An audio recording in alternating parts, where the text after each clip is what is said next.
The cameras rolled live across the globe. The stage of national pulse was bright, the theme music loud, and millions of viewers tuned in from their homes waiting for what was promised to be a powerful debate.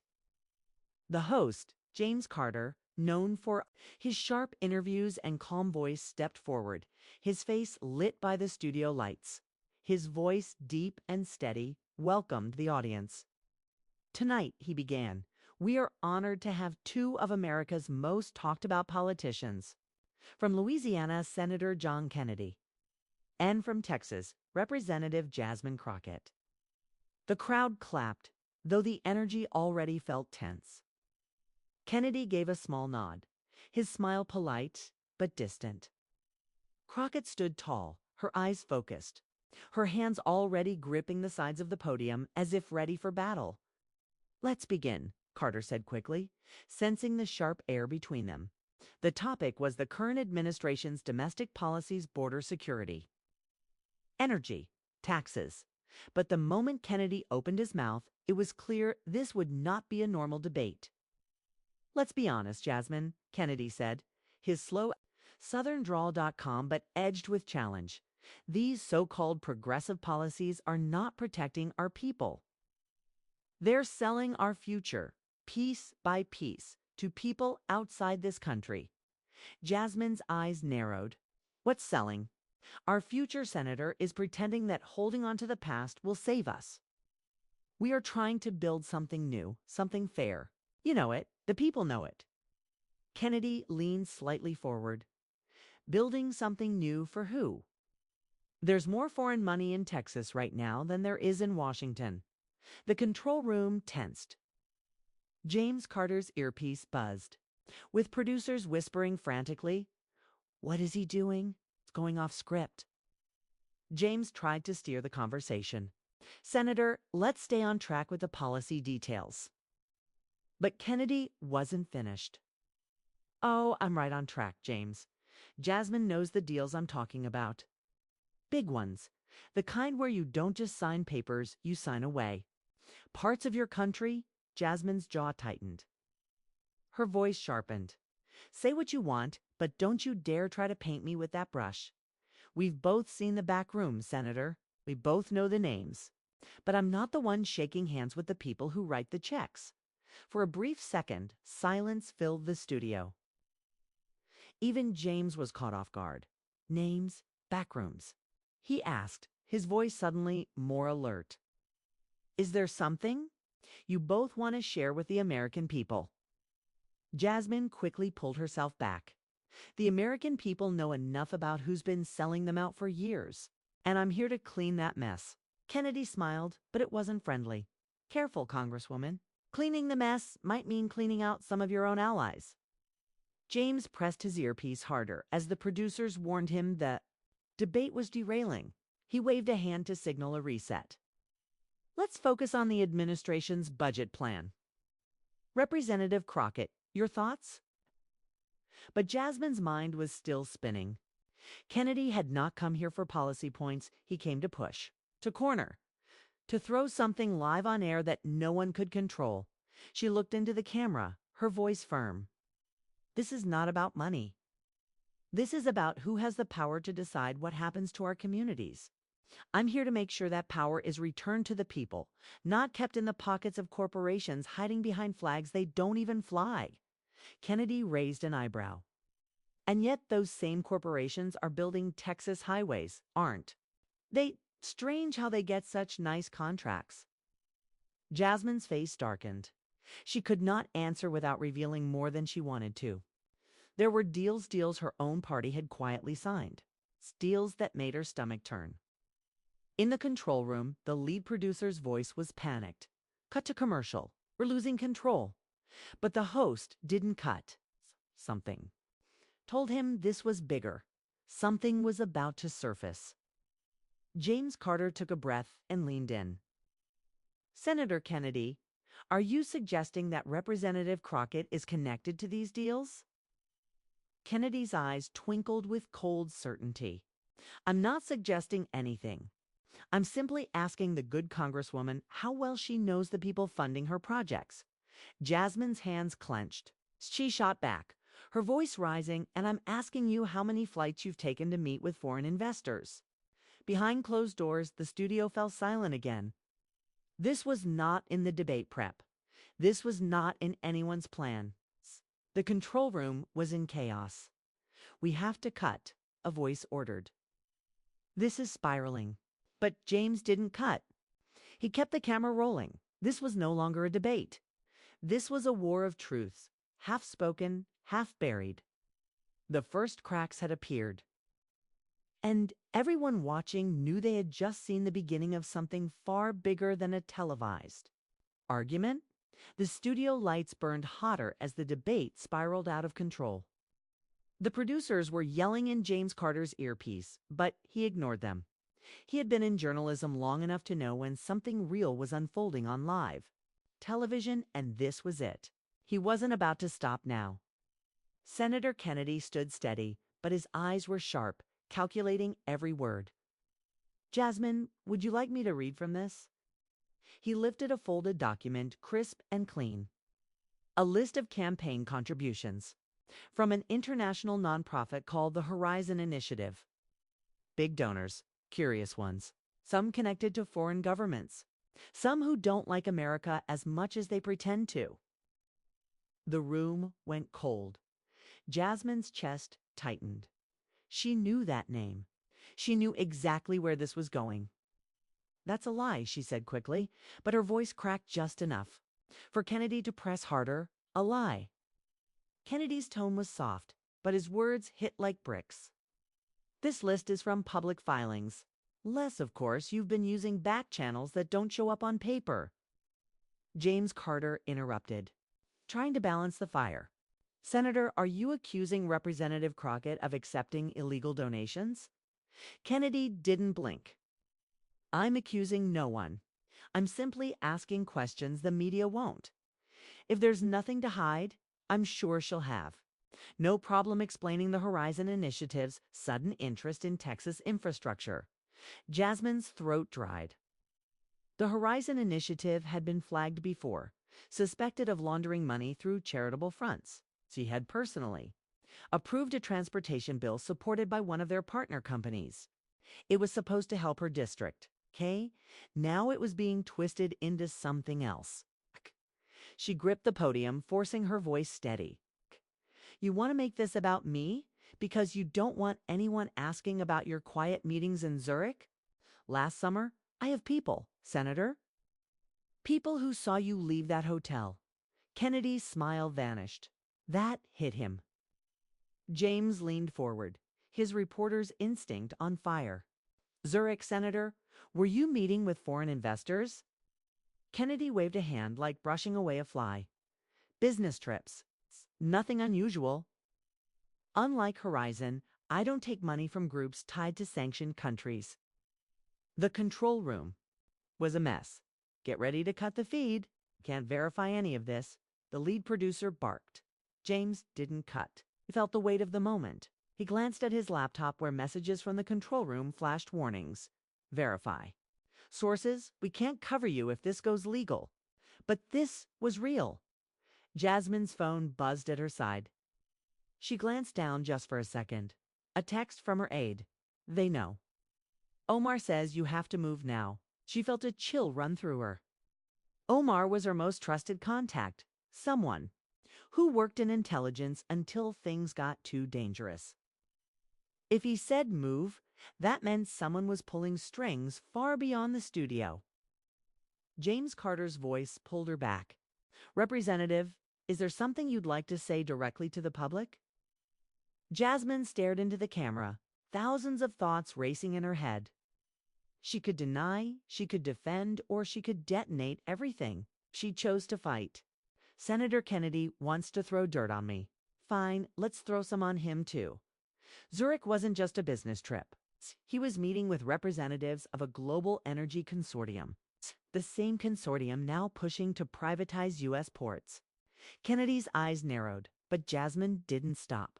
You think I didn't track you? You think I didn't get the flight logs? If you were working to sell our ports to a foreign bidder, Senator, if we're talking about selling the country, maybe you should start with your own flight history. The crowd gasped. Social media exploded. The hashtags trended worldwide. Kennedy's voice was like steel now. Careful, Jasmine. A taste speed, people in this game disappear for less. And people in this game, she fired back, lose everything when the right files hit the public. Kennedy's hand moved to his ear, listening to his own advisors feeding him information. Jasmine couldn't wait anymore.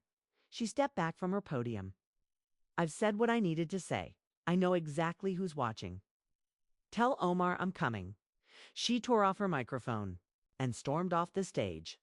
The moment she crossed behind the curtain, a wave of shouts and running footsteps filled the studio halls. Our aide met her with wide eyes. Omar says they've already moved against you. Done waiting, she said, pushing past. Him? I'm taking this straight to the international press. Back on stage, Kennedy stared at the empty podium. James Carter turned to him, his face tight. Senator, would you like to respond? Kennedy's answer was cold and simple. She just made the worst mistake of her career. The cameras stayed live, and the story was only beginning. The echo of Jasmine's footsteps faded as she disappeared from the studio. But the shockwaves she left behind were only growing stronger. Social media feeds ignited with clips of the confrontation, and breaking news banners flashed across screens. Worldwide.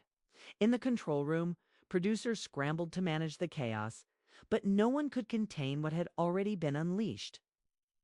James Carter adjusted his earpiece, his heart still pounding. Senator Kennedy, he pressed carefully. The public is watching. You've been accused of secret negotiations that could compromise national infrastructure. Will you address these claims now? Kennedy leaned forward, his gaze sharp. I don't answer to conspiracy theorists running from the stage. What I do is defend this country's interests, unlike some people who seem all too comfortable with foreign money in their pockets, but his calm exterior was slipping. The Zurich meetings Jasmine mentioned were not public record, but they were real. And the fact that she knew about them and had flight logs meant his private channels were compromised. In the parking garage beneath the studio, Jasmine slid into the backseat of a waiting black SUV, her aide Omar already on the phone. His voice was tense, low. Yes, we're moving now.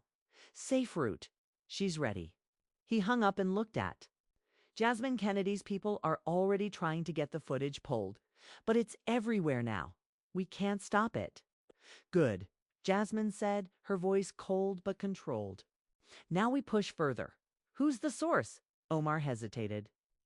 It came from inside the Zurich hotel. Room service, security logs, flight staff. Someone wanted this out. Then find out who. Make sure they stay alive. The SUV sped toward a private airfield. Jasmine knew she couldn't stay in the country. Not now. Not when the people she just challenged had international reach and no hesitation to destroy enemies quietly. Back in Washington, Kennedy was already working the phones. His chief of staff whispered urgently in his ear, Senator, we've got a possible leak inside the European consortium. Someone fetter those records. Kennedy's face hardened. Find them, and remind them what happens to people who cross the wrong line. The aide nodded and disappeared into the hallway. James Carter, still in the studio, was now at the center of a media firestorm. His producers were panicked. We can't keep airing this, James. Legal's telling us to cut the segment and issue a disclaimer. James pulled off his earpiece and looked directly at the live camera. I won't insult our viewers with silence. You heard what happened tonight. You decide. What's true?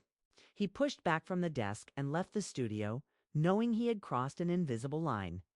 In this game, silence was safety. But he had chosen exposure. Hours later, Jasmine landed in Geneva under an alias. Omar handed her a secure phone. Contact came through, he said. He wants to meet. He says he has proof Kennedy's consortium has been buying out key shipping routes, backed by state-owned companies from a certain unfriendly government. Jasmine's mind raced. Where is he? Barcelona. But he's spooked. he says. He's being watched, then we move now.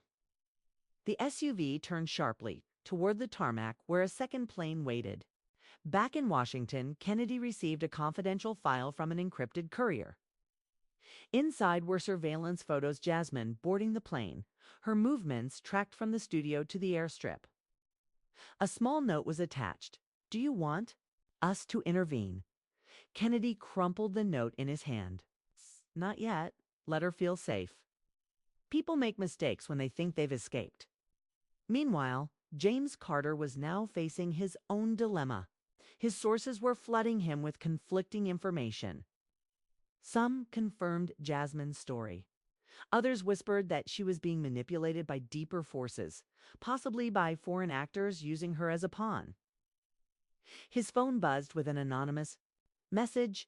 Be careful, James. The next story you chase might be your last. But he had gone too far to stop. In Barcelona, Jasmine sat at an outdoor cafe in a quiet square, waiting for the contact. Omar scanned the surroundings carefully, his hand never far from his concealed weapon. A man in his 50s, wearing a gray coat and sunglasses, approached and sat without speaking.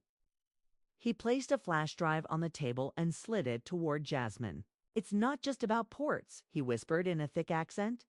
It's about energy corridors, cybersecurity nodes, strategic choke points. Kennedy isn't working alone. There's a network, and some of your allies are in it. Jasmine's pulse quickened. Names, they're on the drive. But moving against them will make you a target for life. She picked up the drive and met his gaze. I already am. The man stood and walked away, vanishing into the crowds. Omar's phone buzzed again. His face turned pale. They found us. Kennedy's team, they're here. Jasmine gripped the flash drive tightly. Then we keep moving, and we go public. We blow this entire thing open. As they hurried toward the car, she realized that this wasn't just a political fight anymore. It was a war, and the next strike would come fast. But she was ready. The sun was setting over Barcelona's Gothic quarter, casting long shadows across the narrow stone alleys as Jasmine and Omar moved quickly through a back entrance into a rented apartment. The flash drive clutched in Jasmine's coat pocket. Felt like it weighed 100 pounds. It wasn't just evidence, it was a declaration of war. Inside, Omar bolted the doors and activated the portable jammer. Jasmine dropped her coat on the floor and opened the laptop. The drive loaded slowly. Encrypted files popped up, layered with authentication blocks. Military-grade encryption, Omar said, watching over her shoulder. This wasn't just pulled from hotel records. Whoever this source is, they're connected to something much bigger. Jasmine ran the decoding script her tech team back in Texas had given her. As the files unlocked, the screen flooded with names, locations, contracts, satellite images. Her breath caught. Ports in Djibouti, telecommunications hubs in Romania, energy corridors through the Balkans. What the hell is this? Omar pointed to the headers. It's a takeover map. Coordinated acquisitions by shell companies. Tied to Kennedy's Zurich consortium. But the money's not coming from private American donors. It's coming from a sovereign wealth fund linked to the Gulf states. No, Jasmine said quietly, zooming in on the transactions. Worse. Look at the intermediaries, Russian-backed firms, couple Chinese infrastructure fronts. Kennedy's been pushing anti-China policies in public, but behind the scenes, he's helping build an alternative global infrastructure controlled by authoritarian states, Omar whispered. Jasmine sat back in her chair, stunned. This isn't just corruption, subversion of American strategic independence. He's not just selling out, he's setting us up for global blackmail. She looked up. We go live tonight. We leak everything. Omar hesitated. That's not going to be enough. This is too big. If we release this the wrong way, it'll get buried in disinformation and lawsuits before it reaches the public. So what do? Call James Carter. Back in Washington, James Carter was pacing in his office. He hadn't slept. The network had warned him to walk away quietly, maybe take a leave of absence. They'd offered a buyout and a statement to the press saying he was focusing on his health. But then the call came. "James, it's Crockett." He froze. "Are you safe?" "For now. I have something that will blow this story wide open. But we need a platform that can't be silenced. A live, international broadcast. No edits, no delays." James exhaled slowly. "I can get you that. We'll do it through World Signal." They've been looking for a story that can break the ratings ceiling. But Jasmine, you do this, you'll never be able to walk freely again. I wasn't planning to. By midnight, a private signal was secured through World Signal's Brussels studio. Jasmine, Omar, and a carefully vetted tech team were flown out under diplomatic protection. James Carter, risking everything, flew in to host the special. As dawn broke across Europe, the broadcast went live. A minimalist set. 2 chairs, 1 camera. No intro music, no dramatic lighting. It's just raw truth. James looked straight into the lens. Today, what you're about to hear may change how you see power, loyalty, and betrayal in the modern world. Representative Jasmine Crockett has come forward with exclusive evidence that could redefine the geopolitical future. Jasmine spoke slowly, her voice steady. She laid out the Zurich meetings, the financial trail, the fake shell companies, and the connection between Kennedy and hostile state actors. Then she inserted the flash drive into the network's master system. "Everything I'm saying is documented, verified, dated. We have transaction records, satellite imagery, and eyewitness testimony." The files began scrolling on screen, for the world to see uncensored, unedited. At that moment, world governments froze. Screens in London, Berlin, Washington, and Tokyo lit up with the broadcast. Security councils scrambled. Intelligence agencies began urgent damage assessments. Back in Washington, Kennedy sat alone in a dark room, his phone buzzing nonstop. His press team was in shambles. One aide burst into the room. "Sir, the State Department wants an explanation. Foreign embassies are calling. Treasury's launched an investigation." "What do we do?" Kennedy stood slowly. "Call Zurich. We initiate contingency protocols." The aide froze. "You mean yes?" "Lock down all asset routes." "Erase what?" "Needs to be erased. And find out who gave her that drive." No loose ends. As the broadcast continued, Jasmine looked into the camera and made her final statement. The fallout from the live broadcast was immediate and brutal. Within hours, headlines exploded across every major news network. Social media platforms went into overdrive. The files Jasmine had leaked were too detailed, too specific to dismiss as conspiracy theory. They mapped out years of silent maneuvering, political manipulations, and financial deals that pointed to something much darker than anyone had imagined. Kennedy's press team scrambled to contain the damage. They issued a public denial, calling the files doctored, sensationalized, and politically motivated. But no one was buying it. The documents were too precise, the trail too traceable. Independent analysts confirmed that the financial records aligned with real-world transactions. Internationally, the situation spiraled.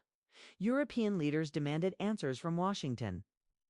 NATO called an emergency meeting. The president of the United States, already struggling with internal divisions, was forced to address the nation. Standing behind the presidential seal, his voice heavy with urgency. The president promised full investigations into the alleged subversive financial operations and vowed that no one, no matter their office, will stand above accountability. But inside the intelligence community, panic was setting in. The exposed files revealed that Kennedy's network had not only infiltrated its business sectors, but had also quietly influenced defense supply chains. Sensitive technologies had been routed through shell companies tied to foreign interests.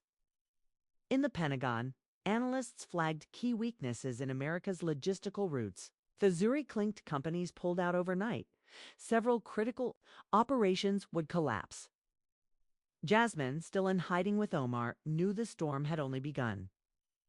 Zurich won't sit back and let this unravel, Omar said, scrolling through encrypted messages from contacts in the intelligence community. They're going to fight back, quietly, efficiently.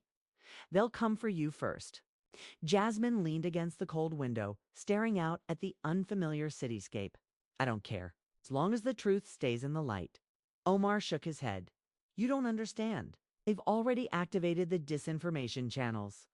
Bots, paid influencers, fake think tanks. They're calling you a foreign agent, a liar, a political opportunist. They're trying to drown you in noise. They won't succeed.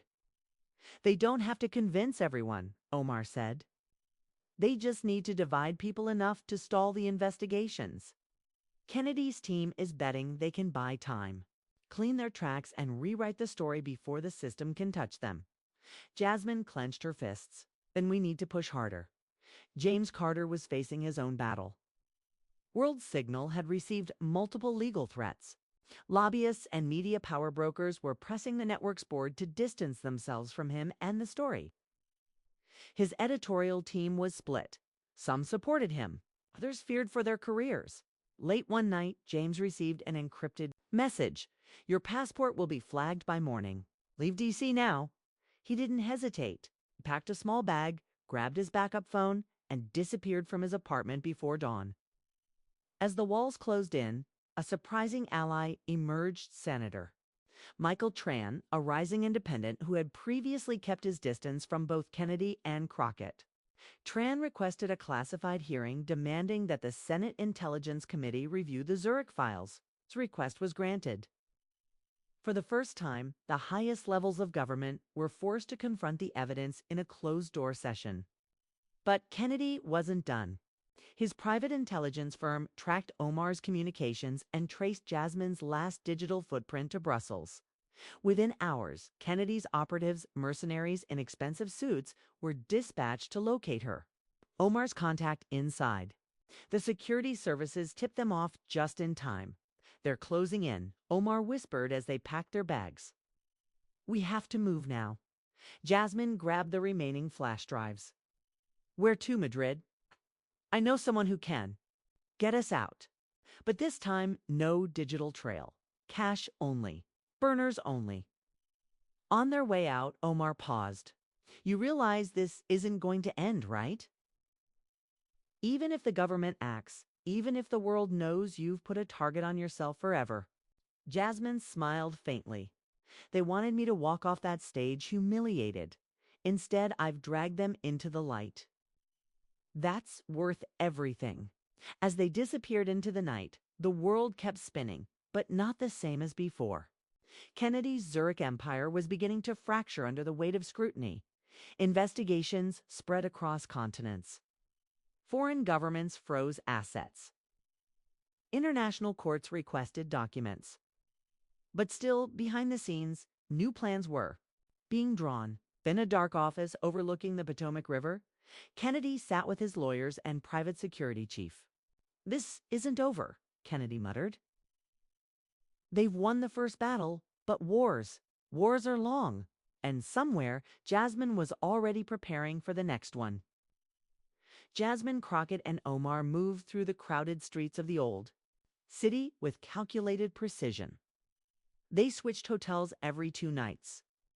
They used burner phones purchased from street vendors and paid in cash for everything. Their contacts were shadowy whispers of favors owed from people who barely trusted them but hated Zurich's reach even more. But even in Madrid, they could feel the invisible noose tightening. Omar's contact, a former intelligence asset, named Alina Ruiz, agreed to meet them in a quiet cafe on the outskirts of the city. Alina had once worked deep inside the European banking surveillance network before she vanished into the underground. If anyone could help move the remaining Zurich files to international authorities without interception, it was her. Jasmine sat across from Alina, her face calm but her pulse racing. We need these files in the right hands. Somewhere, Kennedy's people can't buy their way in. Alina sipped her coffee slowly, her eyes sharp. always scanning the room. You're asking for ghosts. Neutral investigators don't exist anymore, not in cases like this. There must be someone, Jasmine insisted. Lena's lips curled into a faint, bitter smile. Maybe, but if I help you, it means I'm burning every protection I have. Are you sure you want this? Once it's out, you'll never be able to hide. I stopped hiding the day I walked off that stage, Jasmine said. Alina leaned forward. There's one path. Interpol has a covert anti-corruption unit that doesn't report to political offices, at least not directly. They're rarely used because their investigations are too slow, too thorough. But if we can feed them the files without detection, they'll have no choice but to open a case. Omar cut in, his voice tense. How do we get to them without Zurich intercepting us? Alina tapped the edge of her cup. There's an encrypted courier network based out of Lisbon. Old intelligence channels from the Cold War days, still operational, still trusted by a few of us. It's our best shot. The plan was set in motion. But back in Washington, Kennedy wasn't waiting. His private intelligence firm had activated global search teams. They intercepted Jasmine's past associates, froze bank accounts connected to her family, and unleashed a coordinated smear campaign. News anchors loyal to certain political interests labeled Jasmine a rogue operative, a self-serving political arsonist, and even floated accusations of espionage. James Carter, now working underground, kept sending encrypted updates to Jasmine. He was in Europe too, moving from city to city, broadcasting small clips through anonymous accounts that kept the story alive. Your story's spreading, he wrote in one message, but they're building a counter-narrative faster than I've ever seen. Jasmine's resolve didn't break. The night before the Lisbon drop, she and Omar met in a dim apartment overlooking the silent streets. Are you sure you want to go through with this? Omar asked. We could disappear. There are places where Zurich won't find us, not right away. Jasmine shook her head. It's not about me anymore. If I walk away now, I let them win.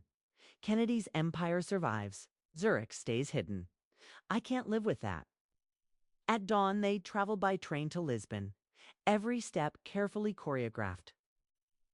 No phones, no digital trail. They moved like shadows. But Zurich's network was vast. Despite their precautions, operatives picked up their trail. By the time Jasmine reached the handoff point, a forgotten bookstore near the Porta-Tail was closing in. Alina was waiting, already sensing the danger. They're on to you. We have minutes, maybe less. Jasmine pulled the flash drive from her coat pocket and placed it into Elena's hand. Get this to Interpol's neutral desk in The Hague. Use the old drop channel. Alina nodded, her face tight with fear. What about you? I'll draw them away. Before Alina could argue, Jasmine was gone, disappearing into the crowded streets, pulling Zurich's men along in a frantic chase. For hours, Jasmine played the city's labyrinth to her advantage, slipping through markets, diving into alleyways, switching jackets and headscarves as she moved. Omar's voice crackled through a hidden earpiece. Elena's clear. The files are moving. Jasmine allowed herself a brief breath of relief before Zurich's men cornered her near an abandoned train yard. One of them stepped forward. You've run far enough, Miss Crockett. She raised her hand slowly, defiant. You can catch me, but you can't stop the truth now. He smirked, signaling his team. The world forgets. The world moves on. Jasmine's eyes locked onto his. Not this time. Sirens wailed in the distance. Local police tipped off by Omar closed in on the location. The files landed in The Hague within 36 hours. The encrypted courier system Alina used was still intact, old Cold War methods that modern surveillance had forgotten. By the time Interpol's neutral anti-corruption unit decrypted the documents, the names, bank records, secret transactions, and coded communications from Zurich's network were flashing across confidential screens in Europe's most secure rooms. Jasmine Crockett was already the center of international headlines. But now the narrative was no longer controlled by Kennedy's political machine or Zurich's shadow network. Journalists from BBC, Al Jazeera, and CNN scrambled to verify the leaked files. Whistleblower protection organizations offered Jasmine immediate asylum. The European Union announced an emergency inquiry into cross-border financial corruption linked to Zurich's shell companies. But in Washington, Kennedy wasn't finished. Inside a luxurious private estate on the outskirts of the capital, Kennedy sat with his legal advisor and Zurich's American operatives. His cold southern drawl was sharper than ever. "We underestimated her," Kennedy admitted, sipping bourbon calmly. "But a wildfire burns out quickly if you choke its air." Zurich's lead enforcer spoke up. "The files are out. The media's running wild. We have maybe 72 hours before formal investigations begin." Kennedy's smile was razor thin. "So, we buy time, distract, discredit, drown them in noise." They launched a last-ditch campaign flooding the news cycle with counter-stories, fake emails, fabricated financial links, suggesting Jasmine had colluded with foreign enemies. Political allies on Capitol Hill aggressively pushed resolutions to investigate Jasmine instead, painting her as the villain who betrayed national interests. For every story Jasmine's side released, Kennedy's team drowned it in a dozen conflicting narratives. But something shifted. James Carter, operating from a makeshift broadcast hub in Berlin, used his journalistic network to amplify the truth. His leaked interviews with ex-Zurich employees, carefully protected whistleblowers, and even old financial regulators began to chip away at Kennedy's defensive wall. The public started to question the official story. Protests erupted in front of government buildings in Washington, Paris, and Brussels. Hashtags tied to Jasmine's name trended globally. People were asking if Kennedy had nothing to hide. Why? Was he so desperate to silence her?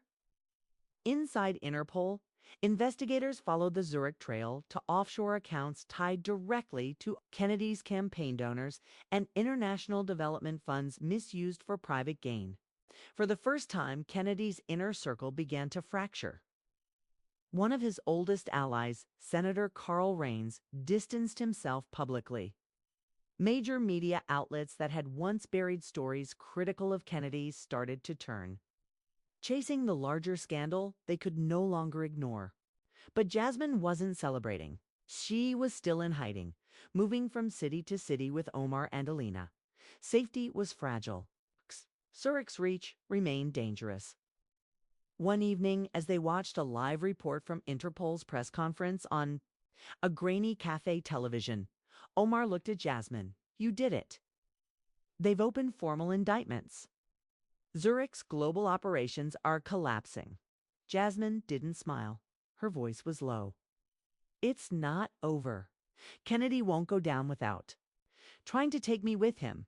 Omar's phone buzzed. A message from James. "Urgent, new intel. Zurich's final play. Contact me now." They rushed to a quiet spot, encrypted their line, and called James. His voice was tight. "I intercepted chatter. Zurich's preparing to assassinate you. They're desperate. They know if you testify before the International Committee next week, it's over for Kennedy." Jasmine's breath caught. "Where's the threat coming from?" "Lisbon. Local operatives. Been following your last two safe houses." For a brief moment, fear surged, but it hardened quickly into resolve. Omar spoke first. "We can disappear. You've done enough." Jasmine shook her head, her voice steady. "I didn't come this far to run." James's voice cut in. "There's a way. I can arrange a protected extraction. But it's risky." Jasmine answered without hesitation. "Set it up. I'll testify." Over the next 48 hours, Jasmine was quietly moved under the protection of international security teams. Kennedy's allies attempted a last-minute smear operation, releasing a flood of false documents to discredit her. But the momentum had turned. At the International Committee hearing, Jasmine appeared calm and composed. Cameras from every major network were focused on her as she delivered detailed testimony. exposing Zurich's manipulation of global financial systems and Kennedy's complicity. The hearing was broadcast live to millions. Kennedy, watching from his private estate, knew the battle was lost. Within days, formal charges were filed. Zurich's known operatives scattered across the globe, some arrested, others vanishing into the shadows. As Jasmine exited the hearing room, a reporter rushed. "Up, Ms. Crockett, the world is calling you a hero. What do you say to that?" She paused, then replied, "I'm not a hero. I'm just someone who refused to stay silent." The reporter pushed further. "What's next for you?" Jasmine glanced at Omar, who stood quietly by her side. Then looked back at the sea of cameras. Truth has no finish line, and neither do I. She walked away, the weight of what she'd endured still pressing on her, but so was the knowledge that sometimes, even against impossible odds, one voice can shatter an empire